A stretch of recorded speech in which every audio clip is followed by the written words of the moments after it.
everyone, welcome back to our channel. I hope you all are doing well.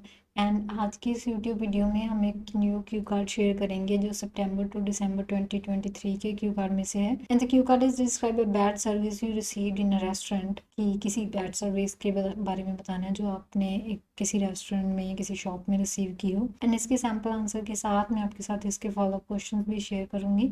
तो सबसे पहले हम start करते हैं क्यू कार्ड से। क्यू कार्ड के क्वेश्चन हैं when and where it happened, what happened, how it was solved, and explain how you felt about the experience। कि ये कब एंड कहाँ हुआ एंड क्या था, कैसे ये सॉल्व हुआ एंड आपने उस एक्सपीरियंस के बारे में क्या फील किया। तो let's start with the sample answer. A couple of months ago during a weekend outing in the heart of the city, I decided to dine at the newly opened restaurant that had gathered quite some attention। कि कुछ महीनों पहले की बात है कि एक weekend के टाइम पे मैं अपनी सिटी में, जो सिटी के सेंटर में आउटिंग कर रहा था, तो मैंने डिसाइड किया एक रेस्टोरेंट में जाने का जो न्यूली ओपन हुआ था एंड जो बहुत एक उसकी जो लोकेशन थी वो अटेंशन ग्रैब करती थी। Located in the Quint corner, it's exterior promise a delightful experience, however the reality was struggling different.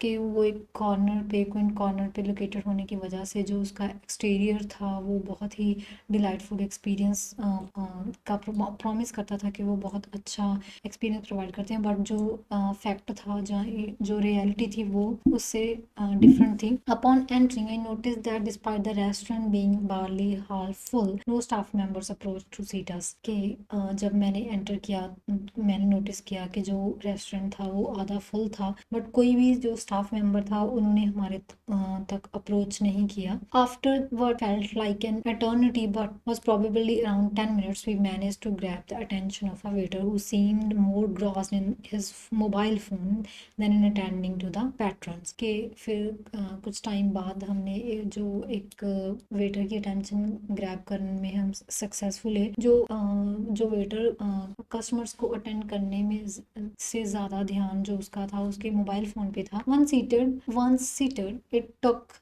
another 15 minutes for our order to be taken। कि जब हम वहाँ बैठे तो उससे 15 मिनट्स के बाद में जो हमारा ऑर्डर था वो आया। थ्रू आउट द मील, अपनी मील के time, the service was lackluster, water glasses remain unfilled and our request for condiments went unanswered।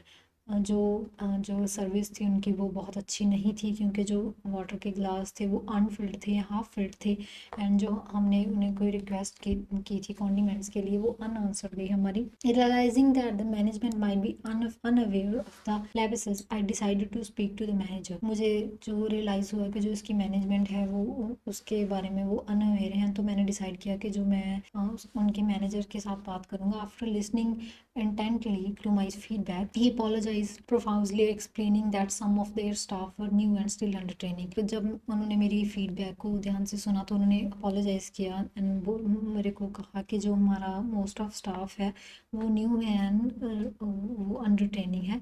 As a goodwill gesture he offered us a complimentary dessert and assured better service in the future.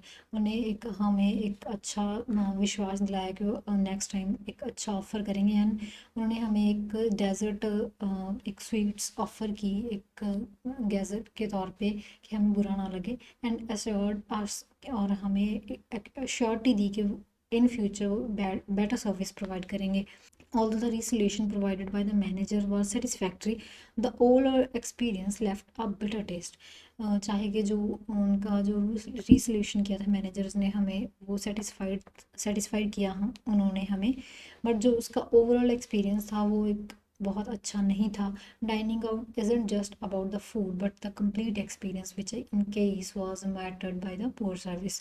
कि अगर हम किसी जगह पे जाते हैं बैठने, तो वहाँ पे बैठना सिर्फ एक खाना खाना नहीं होता, बट जो उसका कंप्लीट ओवरऑल एक्सपीरियंस होता है वो भी मैटर करता है जो हमने पुअर सर्विस के तौर पे हमें मिला। While I appreciate the manager's attempt to recertify the situation, I believe that a well-established place should ensure that their staff is adequately trained before being out on the floor। कि चाहे मैं कहता है अप्रिशिएट करता हूँ कि जो manager ने अपना उसको सोल्यूशन फाइंड किया कि उन्होंने कहा कि वो इस सिचुएशन को एग्जाम्पलीफाई करेंगे, बट मेरा मानना ये है कि अगर कोई वेल एस्टेब्लिश प्लेस चलती है तो वहाँ का जो स्टाफ है वो फुली ट्रेंड होना चाहिए एंड उसे उस फ्लोर पे तब लेके आना चाहिए जब वो वेल ट्रेंड हो जाए. The evening was a testament to how crucial attentive services in the hospitality industry. जो इवनिंग थी उसने मुझे ये सिखाया कि जो एक अटेंडिंग सर्विस है वो कितनी इम्पॉर्टेंट है एक हॉस्पिटैलिटी इंडस्ट्री में. तो ये था हमारा सैम्पल आंसर. नेक्स्ट उसके फॉलोअप्स हैं. First one is how do most people respond to the bad services. जो बहुत से लोग हैं वो कैसे रिस्पॉन्ड करते हैं बैड सर्विसेज में. The answer is most people when faced with subpar service expect a range of reactions. कि जब उन्हें बैड सर्विस मिलती है तो बहुत से उनके रिएक्शंस हैं वो अलग अलग होते हैं. सम ओपनली एक्सप्रेस देयर डिससेटिस्फैक्शन. जो कुछ लोग ऐसे होते हैं जो ओपनली अपनी जो डिससेटिस्फैक्शन होती है एक्सप्रेस कर देते हैं. Addressing the issue head on. जो भी उनके अपॉन इशू होता है उसे ओपनली वो बोल देते हैं. Others preferring not to conform might resort to the sharing their experience with friends and online reviews. जो दूसरे होते हैं जो ओपनली नहीं बोलते वो अपना जो ऐसा बैड एक्सपीरियंस है वो अपने फ्रेंड्स के साथ शेयर करते हैं या ऑनलाइन रिव्यू दे के शेयर करते हैं. However, there is also a subset that remains silent, choosing a vote with their feet by simply not revisiting the establishment. जो उसके अलावा कुछ ऐसे होते हैं जो एक साइलेंट उसको रिस्पॉन्स करते हैं कि दोबारा वो उस चीज़ को विज़िट या उस जगह को विज़िट नहीं करते. It's a crucial for business to recognize and address these valid responses to ensure consistent patterns.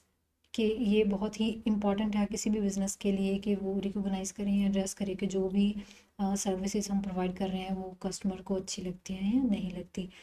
And the next one is do you think services are better now than in the past. क्या आपको लगता है जो services हैं वो आज के time पे बेटर हैं पास्ट के टाइम से.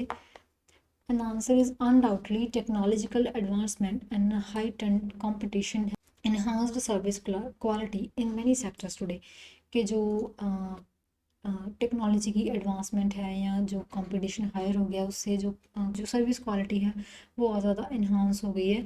All the past has its merits. चाहे कि जो पास्ट के हैं उसके अपने कुछ मेरिट्स है. Perhaps more personalise service modern system ensured efficiency and standardisation. कि चाहे कि जो वो और ज़्यादा प्रोफेशनलाइज सर्विसेज थी बट जो मॉडर्न सिस्टम है और ज़्यादा स्टैंडर्डाइज हो गया है या एफिशिएंट हो गया. हाउएवर एज टेक्नोलॉजी एडवांसेस जैसे जैसे टेक्नोलॉजी एडवांस होती है sometimes a personal touch is lost. जो पर्सनल टच है वो कहीं लॉस्ट हो रहा है. On balance I had argued that services are more efficient and reliable now than in the yesteryears even if occasionally less personal. कि मैं ये आर्ग्यू करता हूँ कि जो सर्विसेज हैं वो ज़्यादा एफिशिएंट हैं रिलायबल हैं आज के टाइम पे एज़ कम्पेयर टू पास्ट अगर वो ओकेजनली लेस पर्सनल हैं तो. And the next one is what kind of services are bad services. कौन सी सर्विसेज होती जो बैड सर्विसेज होती हैं. And the answer is bad services typically manifest as inefficiency unresponsiveness and a lack of professionalism. कि जो bad services होती हैं इनएफिशिएंसी होती है या अच्छा रिस्पॉन्स नहीं होता है या जिसमें प्रोफेशनलिज्म है वो बहुत ही कम होता है तो वो बैड सर्विसेज होती हैं. It's when service provider fail to meet the expectation set by their role और by the promises of their business. कि ये तब होता है जब जो एक कंज्यूमर है उसकी जो एक्सपेक्टेशंस हैं वो फुलफिल नहीं होती हैं. जो एक बिजनेसमैन ने प्रॉमिस किया होता है तो उस पर वो खरा नहीं होता तब बैड सर्विसेज जनरेट होती हैं. For example delaying without explanation. कि किसी चीज़ को डिले कर देना विदाउट उसका रीज़न बताए या कोई एक्सप्लेनेशन दिए. कट और अनहेल्पफुल स्टाफ. या जो स्टाफ है वो अनहेल्पफुल या कोऑर्डिनेटेड नहीं है. And neglecting client feedback. जो क्लाइंट की फीडबैक को निगलेक्ट कर डोनेट पुअर सर्विस जो पुअर सर्विस को डोनेट करता है. Ultimately any experience that leaves a customer feeling undervalued और frustrated can be recognised as such. कि कोई भी ऐसा एक्सपीरियंस जो कस्टमर की फीलिंग को अंडर वैल्यूड करता है या फ्रस्ट्रेट करता है तो वो ऐसी सर्विसेज में इंक्लूडेड हो जाता है. तो ये था हमारा आज का क्यू कार्ड एंड उसके फॉलोअप क्वेश्चंस. इसकी नेक्स्ट वीडियो में हम एक न्यू क्यू कार्ड शेयर करेंगे. So thanks for watching this video and see you in the next video.